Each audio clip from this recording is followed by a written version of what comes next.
Hello students. आज हम जो टॉपिक डिस्कस करने जा रहे हैं वो है पॉइंटर। बेसिकली पॉइंटर पे आने से पहले हमको ये मालूम होना चाहिए कि पॉइंटर होता क्या है। जैसे अभी तक हम लोगों ने जितने भी प्रोग्राम्स बनाए हैं या जितना भी हम लोगों ने सी लैंग्वेज पे काम किया है उस पे हम लोग अभी तक जो भी वेरिएबल यूज़ कर रहे हैं वो सब नॉर्मल वेरिएबल होते हैं। और नॉर्मल वेरिएबल और पॉइंटर वेरिएबल में डिफरेंस क्या होता है? जो नॉर्मल वेरिएबल होते हैं उसे हम लोग किसी भी वेरिएबल से पहले या आगे या पीछे कुछ भी डिक्लेयर कोई भी सिंबल यूज नहीं करते हैं, लेकिन जो पॉइंटर वेरिएबल होता है उसके पहले एस्टेरिस्क का साइन यूज करते हैं। अब नॉर्मल वेरिएबल और पॉइंटर वेरिएबल में डिफरेंस क्या होता है? जो नॉर्मल वेरिएबल होता है उसका काम होता है वैल्यू को स्टोर करना, जबकि पॉइंटर वेरिएबल का काम होता है किसी भी अनदर वेरिएबल का एड्रेस स्टोर करना। यानी कि पॉइंटर किसी दूसरे वेरिएबल या किसी नॉर्मल वेरिएबल का एड्रेस स्टोर करके रखता है, ना कि उसकी वैल्यू को। ठीक है। अब पॉइंटर वेरिएबल किसी भी डेटा टाइप का हो सकता है, यानी कि वो इंटीजर भी हो सकता है, फ्लोट भी हो सकता है, कैर भी हो सकता है, लॉन्ग इंटीजर हो सकता है और भी डिफरेंट डिफरेंट टाइप के डेटा टाइप्स हो सकता है। अब आप पूछेंगे कि पॉइंटर वेरिएबल को यूज क्यों करते हैं? पॉइंटर वेरिएबल को हम लोग इसलिए यूज करते हैं कि जो हमारे नॉर्मल वेरिएबल होते हैं उसमें जो हमारी प्रोसेसिंग स्पीड कह सकते हो या जो रिजल्ट होता है उसके लिए कंपाइलर उस पर्टिकुलर एड्रेस पे पहुंचने के लिए सीक्वेंस बाय सीक्वेंस उस पर्टिकुलर एड्रेस पे पहुंचता है, जिससे कि हमारे प्रोग्राम के एग्जीक्यूशन की स्पीड क्या हो जाती है? स्लो हो जाती है। लेकिन अगर हम पॉइंटर वेरिएबल यूज कर रहे हैं तो पॉइंटर वेरिएबल का काम क्या होता है? क्योंकि वो नॉर्मल वेरिएबल का एड्रेस स्टोर करके रखता है, जिससे कि कंपाइलर को उस पर्टिकुलर एड्रेस में पहुंचने के लिए सीक्वेंस बाय सीक्वेंस स्टेप का फॉलो नहीं करता, यानी कि वो रैंडम वाइज उस पर्टिकुलर एड्रेस पे पहुंच जाता है। तो जिससे क्या होता है कि हमारे प्रोग्राम की एग्जीक्यूशन स्पीड फास्ट हो जाती है। जिसको कि हम लोग इसको ऐसे समझ सकते हैं कि मान लिया कि हमको अपने किसी रिलेटिव्स के यहाँ मिलने जाना है और हमको उस पर्टिकुलर रिलेटिव्स का पूरा एड्रेस नहीं मालूम है, तो हम क्या करेंगे? किसी ना किसी पर्सन से पूछ पूछ के उस पर्टिकुलर एड्रेस पे पहुंचेंगे। तो उससे क्या हो जाएगा कि हमारा टाइम कंज्यूम होगा। लेकिन अगर हमको एक एक चीज या एक एक पॉइंट, एक एक डायरेक्शन का एड्रेस मालूम है तो इसमें हमको उतना टाइम नहीं लगेगा। इसका एक दूसरा एग्जांपल ये ले सकते हैं कि मान लिया कि आपने कोई ऑनलाइन शॉपिंग की हुई है और कोई आपने आइटम परचेज किया हुआ है, और जो भी आइटम परचेज किया हुआ है उसके लिए आपने कोई एड्रेस उसमें मेंशन किया हुआ है, लेकिन उस एड्रेस में आपने एग्जैक्ट लोकेशन नहीं असाइन की हुई है। तो उससे क्या होगा कि जो भी डिलीवरी बॉय होगा उस पर्टिकुलर एड्रेस पे पहुंचने के लिए आपसे हो सकता है बार बार वो आपसे कांटेक्ट करे। तो इससे क्या होगा कि आपको भी हेजिटेशन होगा, आप अ, थोड़े से डिप्रेस हो जाएंगे। ठीक है।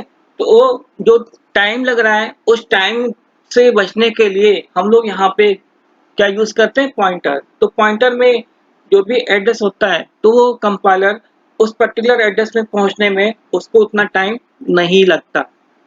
पॉइंटर में अगर हमने कोई नल वैल्यू असाइन की हुई है तो उसे हम लोग यहाँ पे नल पॉइंटर भी बोलते हैं। दूसरी खासियत पॉइंटर की ये होती है कि पॉइंटर में अगर हमने कोई भी डेटा टाइप का पॉइंटर यूज किया हुआ है लेकिन उसका साइज क्या होगा? 2 बाइट्स होगा। यानी कि अगर हमने इंटीजर लिया हुआ है, फ्लोट लिया हुआ है, कैर लिया हुआ है या लॉन्ग इंटीजर लिया है, यानी किसी भी डेटा टाइप का पॉइंटर यूज किया हुआ है लेकिन उसका एग्जैक्ट साइज क्या होगा? 2 बाइट ही होगा।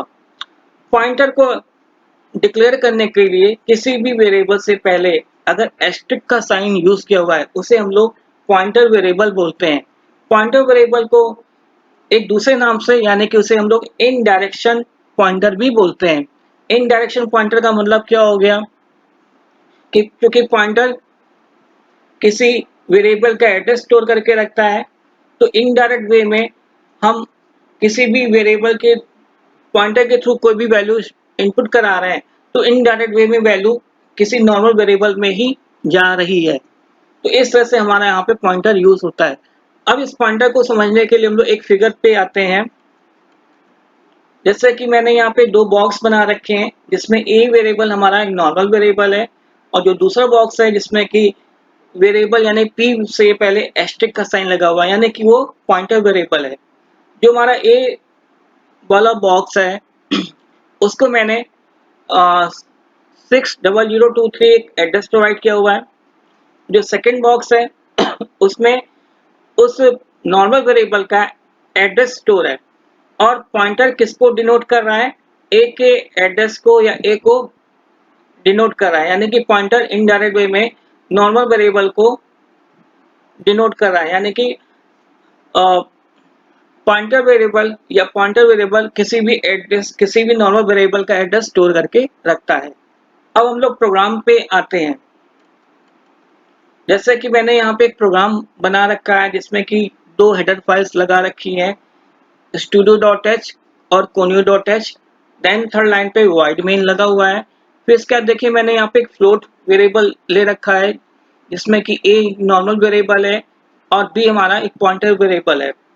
अब पॉइंटर वेरिएबल का काम क्या है, वो नॉर्मल वेरिएबल का एड्रेस स्टोर करके रखता है। तो यहाँ पे मैंने b is equal to m%a लिखा हुआ है, तो यहाँ पे पॉइंटर वेरिएबल में a का एड्रेस स्टोर है, तो इस तरह से इसको डिनोट किया जाता है।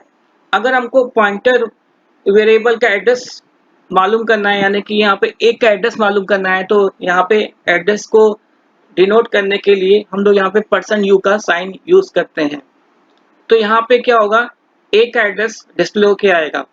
फिर सेकेंड प्रिंटफ में अगर हमको पॉइंटर वेरिएबल का एड्रेस डिस्प्ले कराना है तो उसके लिए यहाँ पे इस तरह से साइन किया जाएगा। अब तीसरी लाइन में अगर हमको पॉइंटर के थ्रू नॉर्मल वेरिएबल की वैल्यू डिस्प्ले करानी है तो इस तरह से हम यहाँ पे डिस्प्ले कराएंगे। फिर फोर्थ लाइन में मैंने यहाँ पे पॉइंटर वेरिएबल का एक्चुअल साइज क्या होगा वो यहाँ पे डिस्प्ले करके दिखाया है। अब इस प्रोग्राम को एग्जीक्यूट कराते हैं।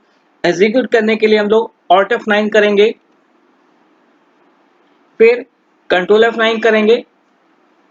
Ctrl F9 करने पे जो हमारा पहला यहाँ पे 65522 आ रहा है वो A का एड्रेस डिस्प्ले होके आ रहा है।